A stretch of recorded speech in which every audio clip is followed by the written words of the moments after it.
Hi everyone.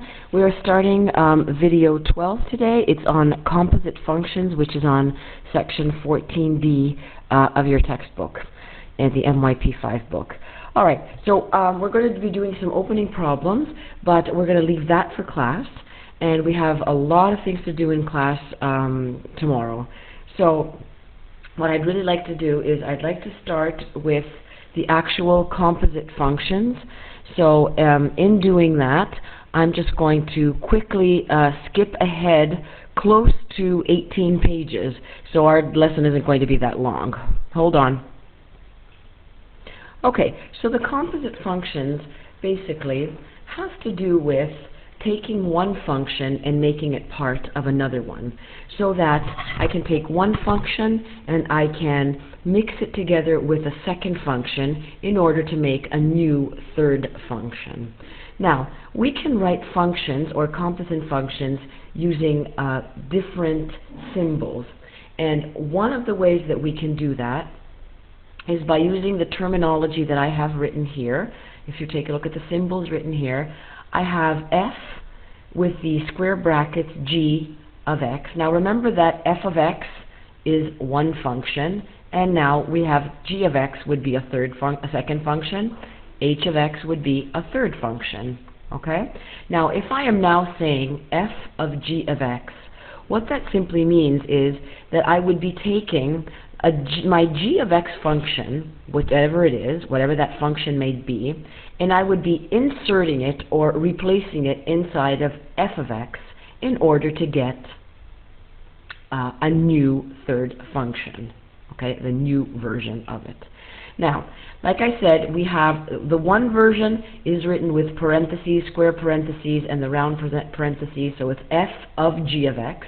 Or we have this little symbol, the little there's like a little zero in the middle or a little dot, but it is not a colored in dot or a very tiny one, because if that were the case it would be multiplication, and we're not looking at multiplication.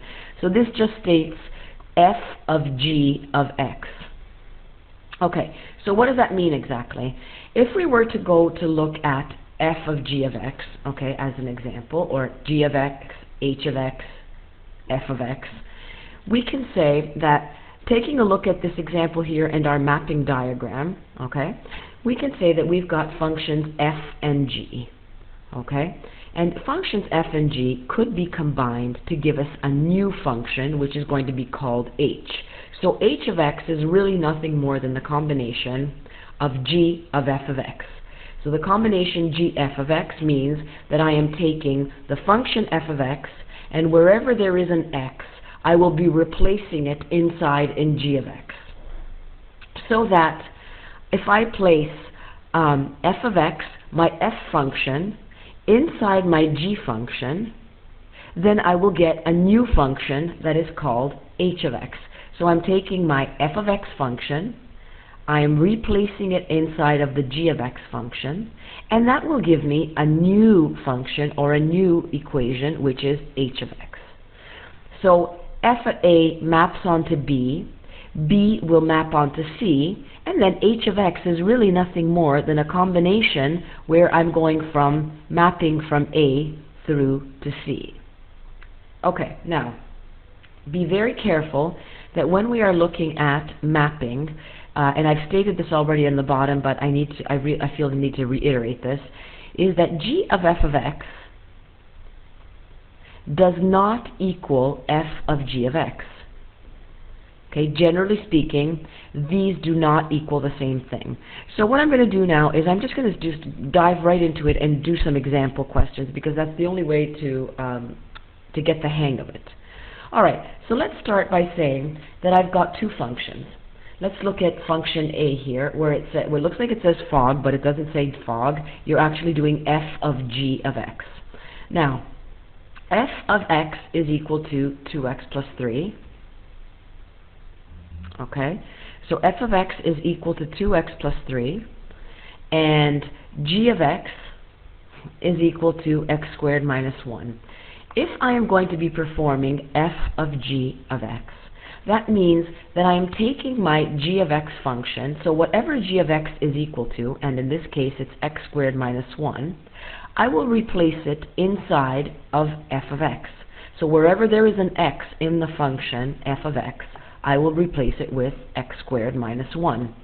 So what would actually happen is I would say f of g of x is really nothing more than saying 2 times x squared minus 1, so I'll put that in red so that we can see that I'm replacing x squared minus 1 inside of f of x, and then it's plus 3. So that my final answer would go to, if I now just distribute, to 2x squared minus 2 plus 3, and that goes to 2x squared plus 1. Now, that is if I am placing g of x inside of f of x. Now, the second part, part B, is telling me to do, it's telling me to replace f of x inside of g of x. So I'm doing the opposite, as I did in A. So in A, I placed g of x inside of f. Now I'm taking f of x and I'm replacing it inside of g. So if I know that g of x, so I'm going to do g of f at x is equal to, and I will do, I will take my value of the g of x, and wherever it pops up, wherever I have f, wherever I have an x of 2x plus 3, I will replace it inside g of x. So that I have 2x plus 3 all squared minus 1 is going to equal my g of f of x. Now I have a choice here if I want of actually expanding it, so that this would go to 4x squared plus 6x plus 6x minus 1, plus 9, sorry I forgot that part, and then minus 1, so that we have 4x squared plus 12x plus 8. And that would be my final answer. But technically, I could also just leave it like this at the top, unless I specifically say to expand it. Now, if I were to do f of x, well, that means that I'm taking f of x, and I am replacing it inside of f of x again. So what I would do is I would take 2x plus 3, and wherever there is an x, I replace it again with 2x plus 3, and then it's plus 3. So we end up with 4x plus 6 plus 3, which gives us 4x plus 9. And if I did g of x, that means that I'd be replacing g of x inside of g of x. So wherever there is an x, I will replace it with, in g of x. Wherever there's an x in g of x, I will replace it with x squared minus 1. So that I will get x squared minus 1 all squared minus 1. And that would give me x to the 4th minus 2x squared plus 1 minus 1. And my answer would go to x to the 4th minus 2x squared. So that would take care of looking at a couple of examples. Let's do a few more. So what we want to do is we want to take a look at, given this function here, so let's take a look at the question. The question is asking for us, oops, I should have erased that. So what the question is asking us for us to do is to do f of x equals x plus 2, x over x plus 2, and it tells us that g of x is equal to 3x. Now, what it would like us to do is it would like for us to replace the new function f of g. Once we know what the new function f of g is, we're going to replace it with 2. Now, let's keep in mind that what's actually happening is this. So when we've looked at easy questions or simpler questions, the simpler questions have always involved things like this. So if I know that f of x is equal to 2x plus 3, for example, and I say f at 2, so find f at 2, well, all we've done is we've replaced 2, or we've replaced 2 inside the function 2x plus 3, so that we get 2 times 2 plus 3, and that ends up giving us 4 plus 3, which is 7. So we know that our value of the x is 2, and our value of the y is 7. So our input going in was 2, and our output of the y's is 7. Now, what we're doing now is we are combining the two functions together, and then we're saying, once we've combined the two functions, when I replace the value 2 in for x, what is my corresponding value of the y going to be of that new function? So let's take a look at two separate or two different ways that this could be approached. So the first way is that I could just replace 2, because it's f at g at 2, or f of g at 2, what I can actually do is I take the 2 and I replace it inside the function that's the closest to it, which is the g at x. So I say to myself, I'm going to do g at 2, and g at 2 equals 3 to the power of 2, which equals 4. Now, in order for me to do f of g at 2, well, I've already gotten a value of g at 2. G at 2 is equal to 4. So all I need to do at this point is say, well, what about if I now do f at 4? So I'm taking my value of the y. Basically what's happening is I'm taking my value of the y of my first equation of g of x, and the value of the y that came out, my output was 4. That output now is becoming the input of the f of x function, so that it goes to f at 4 is equal to x over x plus 2, and that becomes 4 over 4 plus 2, which is equal to 4 over 6, and that's 2/3. So what that's telling me is that f of g at 2 is actually equal to 2/3. Now, the other way that I could approach this, so that's doing it one way, the question. So I can actually just say, okay, I'm going to replace 2 inside g of x first, and then the answer that comes out of g of x, I will then replace it inside of f of x. The other way that I can do this is I can replace g of x inside of f of x first. So I can actually do the algebraic part first.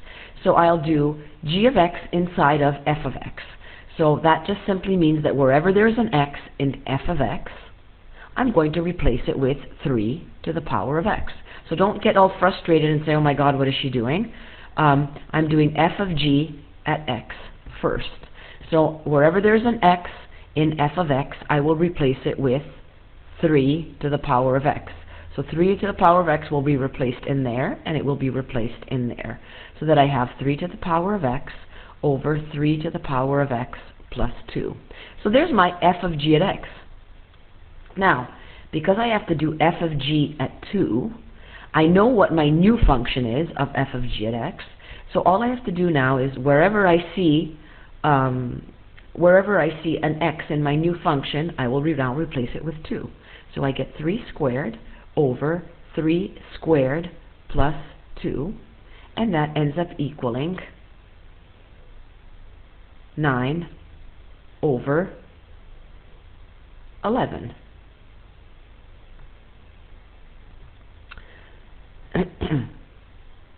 So the answer is correct in the second one. In the first one, unfortunately, I just realized that this 3 squared, to my sadness, is not equal to 4, but it's equal to 9. So that, let me make the correction right now. 3 squared is equal to 9, and now when I replace f at 9 here, so I must have screwed people up on this. When I replace it with f at 9 simply means that I am replacing it with, I'm going to be replacing it with 9 over 9 plus 2, which equals 9 over 11. And now I'm getting the same answer. I apologize. I said that 3 squared was equal to 4. 3 squared is obviously equal to 9. So I replaced first, just to recap, in the first one. In the first example, I said that I took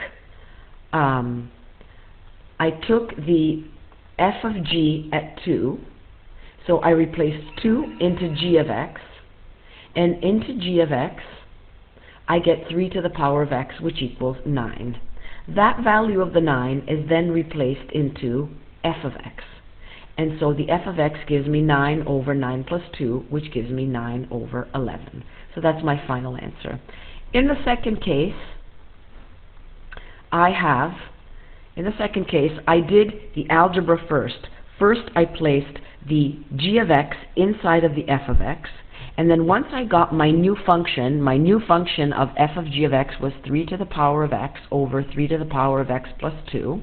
Then from there, I ended up getting f at g at 2, and then I just replaced and got 9 over 11 again. All right, let's try another one.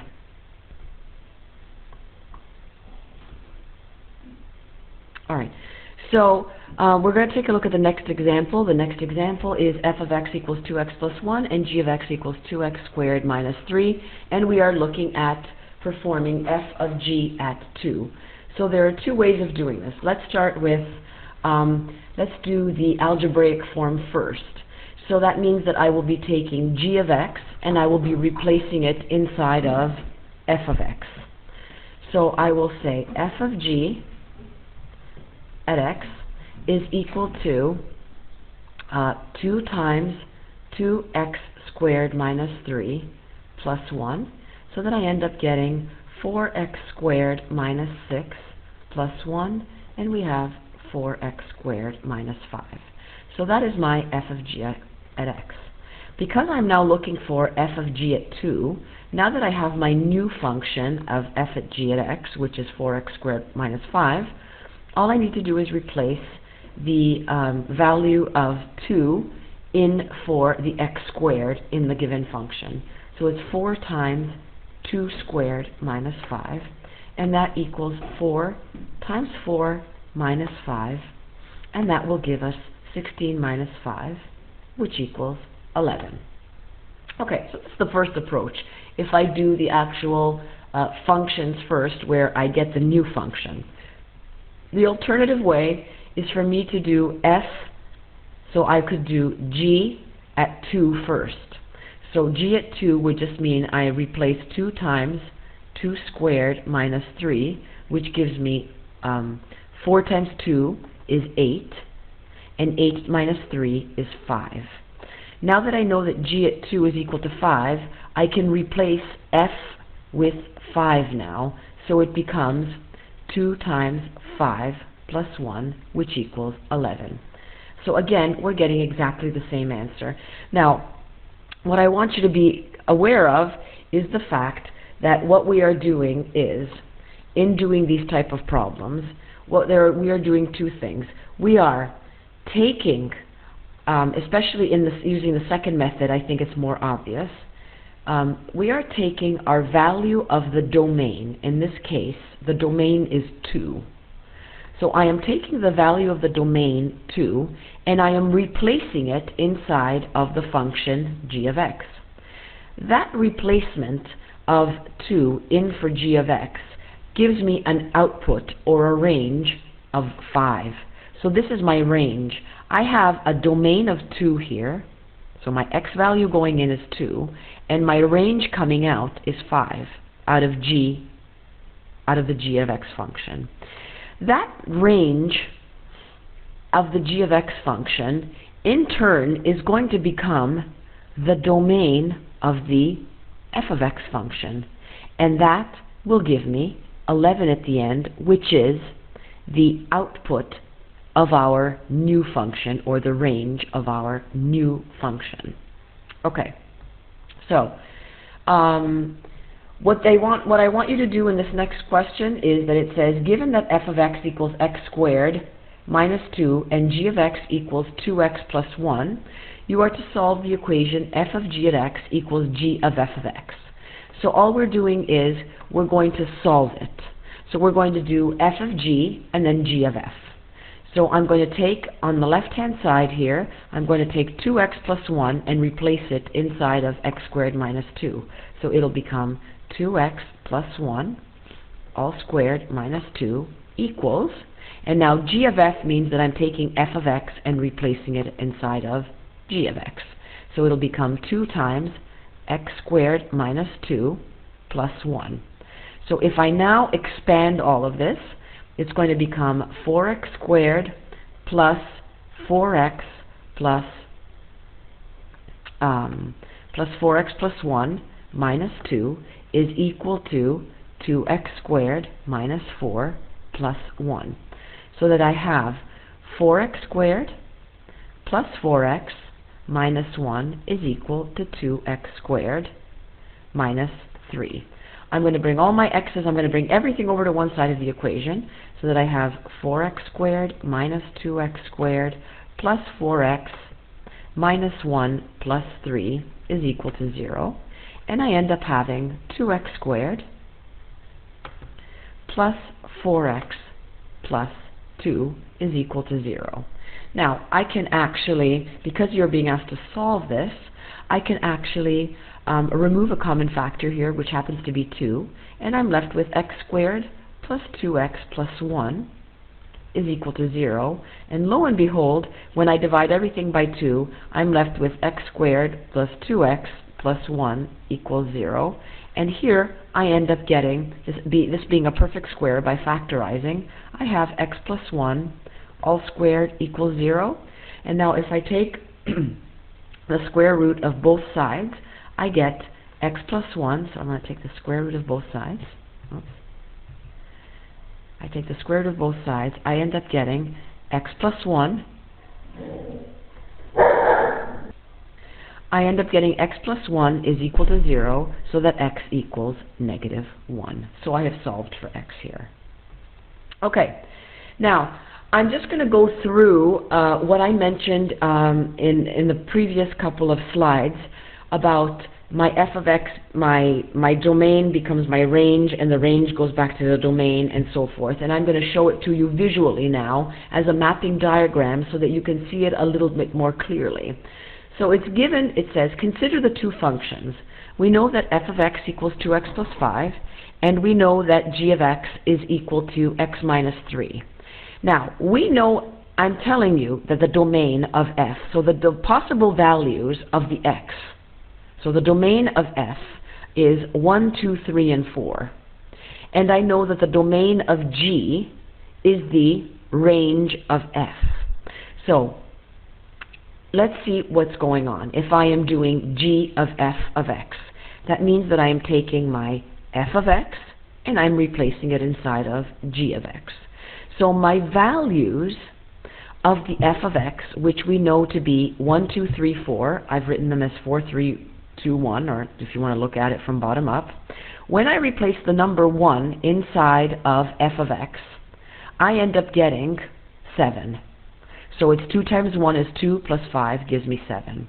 When I replace 2 in there, 2 times 2 is 4, plus 5 gives me 9, and then the next one is 11, and the next one I'm sure you can assume is 13. Now, this was my domain. My domain was 1, 2, 3, 4 of f of x. The domain of f of x gave me a range, okay? And that range was 7, 9, 11, and 13.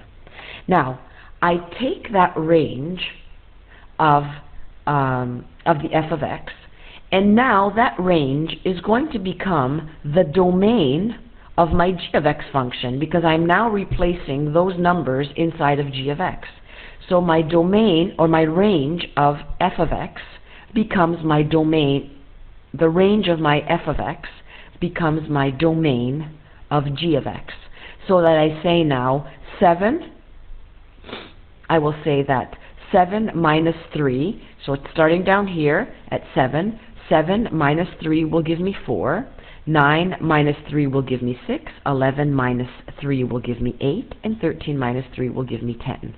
So I now know that the range is 4, 6, 8, 10. And I've put my original domain, I've placed it in to f of x, where I got a value for the range, which was 7, 9, 11, and 13. That range of f of x became the domain of g of x, and that gave me a final answer of what my range is of g of f of x. my final range is 4, 6, 8, and 10. Now, let me just show you on the side that if I had replaced f of x inside of g of x, so that means I would have done g of f of x is equal to 2x plus 5 minus 3. So I took f of x and replaced it inside g of x. I ended up getting g of f of x equaling 2x plus 3. Oh, we're having some technical problems here. Okay. Equaling 2x plus 3. Okay. 2x plus 2, I mean. 2x plus 2. All right, now, if I take the values of 1, 2, 3, 4, let's see what values come out for the actual range. So if I do g of f at 1, I get 2 times 2 is, I get, 2 times 1, I apologize, 2 times 1 plus 2, and I end up getting 4. Oh, there's my first number, which corresponds to this one down here. If I now do g of f at 2, which was the original domain, I get 2 times 2 plus 4, plus 2, which equals 4 plus 2, which equals 6. There's my second number that came out. There it is. And if I did g of f at 3, I would be getting 2 times 3 plus 2, which equals 8. There's my third number. And of course, if I do g of f at 4, I will get 2 times 4 plus 2, which equals 10. Notice that what I did was my original values of 1, 2, 3, 4, once I did g of f of x, 1, 2, 3, 4, went directly to 4, 6, 8, 10.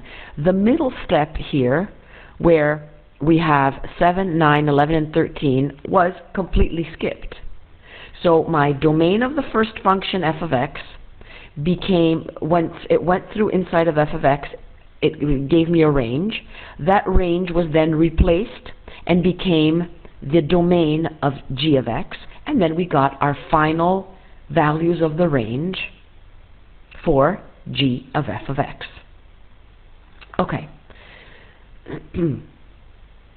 So that, again, I've shown you here, I gave the explanation here as well, so you can just take a look at that if you want. Just stop the video for a moment and just take a look at it, but that's basically what I've done, is what I just explained a second ago. And again, here is another example, which I think you can try to go through on your own. And you're given the domain is equal to 1, 2, 3, 4, and we know that f of x equals 2x plus 5 and g of x equals x minus 3. So they want us to find the range of f of g of x. Okay? So f of g of x, or f of g of x written this way.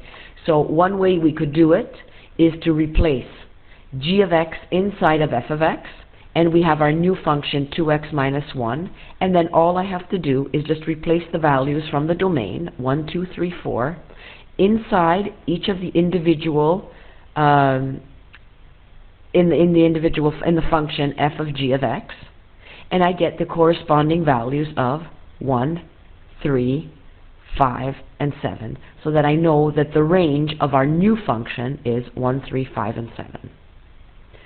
Okay.